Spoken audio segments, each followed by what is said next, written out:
نوحہ کرنا اور ماتم کرنا کیسا ہے؟ کیا یہ ایک عبادت ہے؟ نبی کریم صلی اللہ علیہ وسلم نے ارشاد فرمایا ہے، جو کسی کی موت پر رخسار پیٹے، گریبان چاک کرے، جاہلیت کی باتیں کرے، وہ ہم میں سے نہیں ہے۔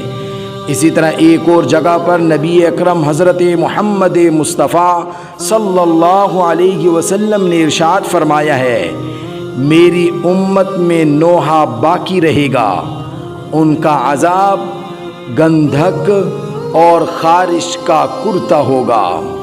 اسی طرح ایک اور جگہ پر نبی اکرم حضرت محمد مصطفیٰ صلی اللہ علیہ وسلم نے ارشاد فرمایا ہے، مصیبت کے وقت چہرہ نوچنے والی، دامن پھاڑنے والی، بربادی اور موت کو پکارنے والی پر اللہ نے لعنت فرمائی ہے۔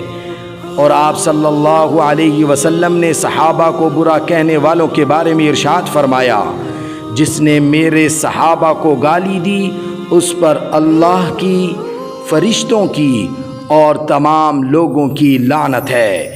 اسی جگہ ایک اور جگہ پر رسول اللہ صلی اللہ علیہ وسلم نے ارشاد فرمایا ہے، میرے صحابہ کو برا مت کہنا، اگر کوئی احد پہاڑ جتنا سونا خرچ کرے گا، میرے ساتھیوں کے مٹھی بھر جو کے برابر نہیں۔ ایک اور جگہ پر رسول اللہ صلی اللہ علیہ وسلم نے ارشاد فرمایا ہے، جس نے میرے صحابہ سے نفرت کی، اس نے مجھ سے نفرت کی۔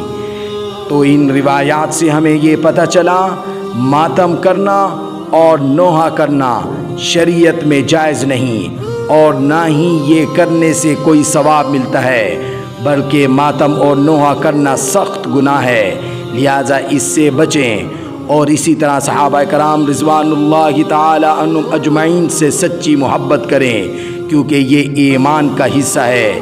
اگر آپ دنیا اور آخرت میں کامیاب ہونا چاہتے ہیں تو صحابہ سے سچی محبت کریں۔